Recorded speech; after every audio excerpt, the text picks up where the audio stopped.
So, good evening, guys. We have Nick with us. Nick, how are you doing on this Sunday evening? Yeah, very good, thanks. You?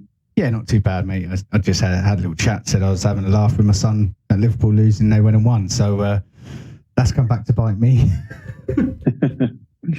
Fair enough. So, we'll get into it. Game yesterday, FA Vars against Desborough.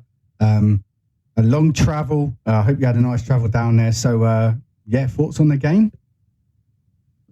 Yeah, nice 200-mile round trip for some of us. Very, very good performance. We controlled the whole of the first half and the majority of the second half. Switched off for about 10 minutes when they got their goal back after we went 2-0 up. Obviously, they made it 2-1, so we switched off for about 10 minutes, but we rode that storm and then continued playing some lovely football and saw out the game. Obviously, went 3-1, then 4-1. Four different goal scorers, different kind of goals. Some really good football on what I must say was an extremely hard pitch to play on. I don't think I've ever seen a more uneven football pitch. And the boys navigated it very well. So, yeah, it was a good game. Match officials, I've got to say, were very good. They, the usual few things, but they were very consistent and it was quite refreshing. Very, very happy with obviously the outcome, but also the performance that got us there, because that's how we've been playing this season, and it's good that we had the confidence in our ability to be able to carry out that kind of performance and get that kind of result as well. Yeah, no, definitely. From what I saw, again, as we say, that definitely put our game plan onto them, and you could see the boys doing well. A few changes to the lineup.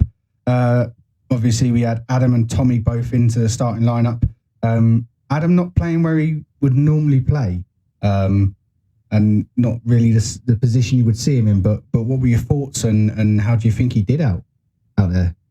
Yeah, I just felt that we needed a bit of a shake-up, to be honest, and that was the thinking behind the changes. Obviously, we get an injury in the warm-up, so we have to make a late change there as well. But yeah, no. So Adam, obviously, we've been working closely with him in training and seeing him in games, and he's got all the attributes of the position that I put him in, and we were short in that position yesterday because of illness.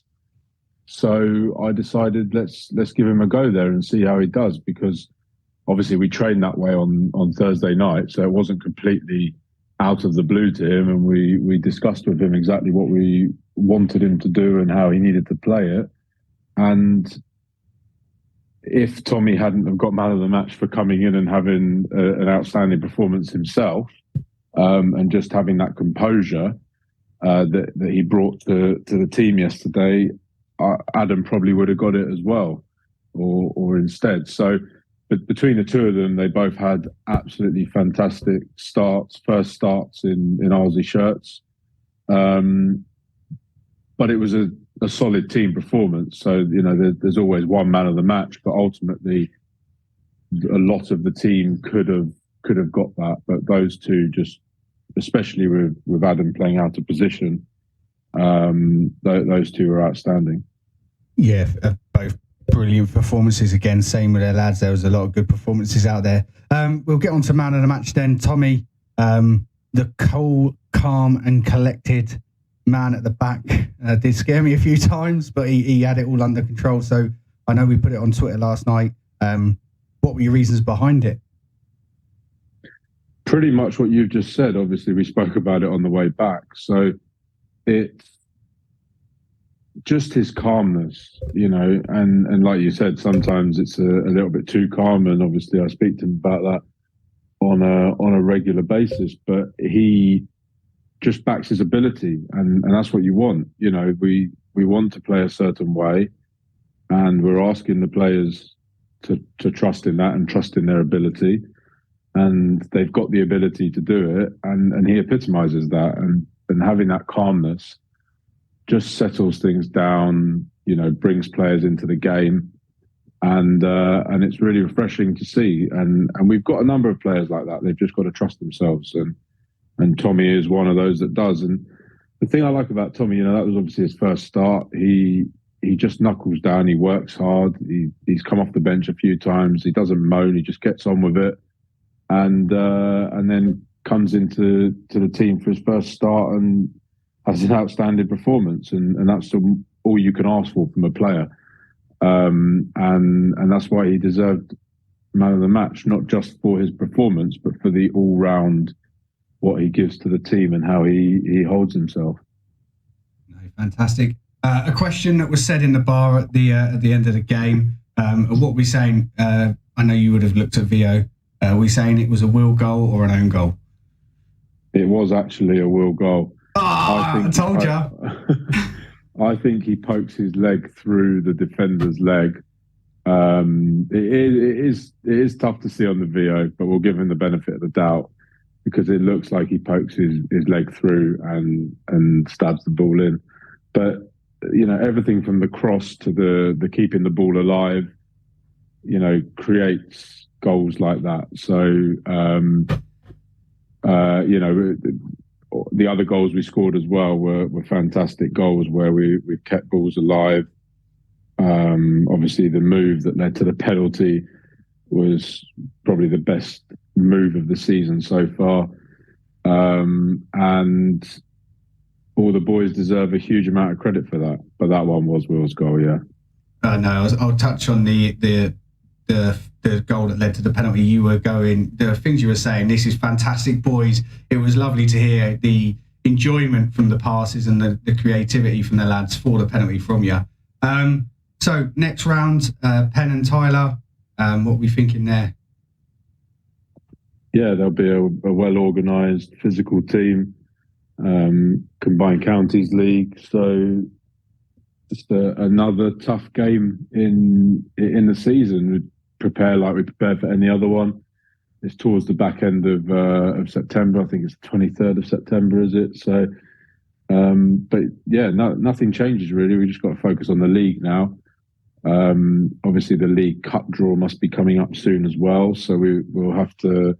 That will be usually towards the same time as that FA Vars second qualifying round. So that will come into play as well, and we just got to focus on the league now, and try and get some more games under our belt because obviously we've only played 3 league games and end of August now. So yeah, just want to get back into that on Tuesday, and keep that level of performance going. Well, no, that brings me on to the next one. As I say, in the league, we do host Real Bedford. Obviously, what we're thinking there, obviously, I know the boys, they've got a quick turnaround now, obviously, 2 days to recover, to get over it, to get on to the next one. Yeah, so, as I always say, we'll prepare the same way, but, everyone knows the expectations of Real Bedford this season, and we've just got to focus on our own game and make sure that we do ourselves justice in our performance. And then, if we turn that performance onto the pitch and get that 12th man behind us, which was unreal yesterday. I'm sure you've got a question on that, but I might as well touch on it now because I think we must have taken more fans up to Desborough than they actually had in the stadium yesterday themselves, because there was so much cheering for every move and pass and touch that our boys did yesterday. So if we can get that at Newland Meadow on Tuesday night as well, coupled with a good performance and taking the confidence from yesterday into that game, then hopefully we can turn it into a good result on the pitch. Yeah, Joe, just touching on the 12th man, as you've just said, how important is that to the team, to yourself, and how does that affect and give us the edge, would you call it, on games? So I think it's pivotal, to be honest. Towards the back end of last season when we were in a relegation fight, the the numbers we were getting at away games in terms of support, there were times where we felt that it made the home team a bit uneasy. And I think yesterday as well, I mean, there were times in that game yesterday where Desborough looked scared of us. And having that, obviously our performance helped us with that. But I also think having that 12th man constantly, cheering and shouting from the sidelines definitely played a part in that. So it's massive. And it's even louder when we're at home. So let's make sure we have it on Tuesday night so that we can have that same atmosphere that drives the boys forward. No, definitely, mate. Well, good luck on Tuesday. Stay tuned, obviously, on the Twitter to see the scores and how it goes. But yeah, have a nice evening.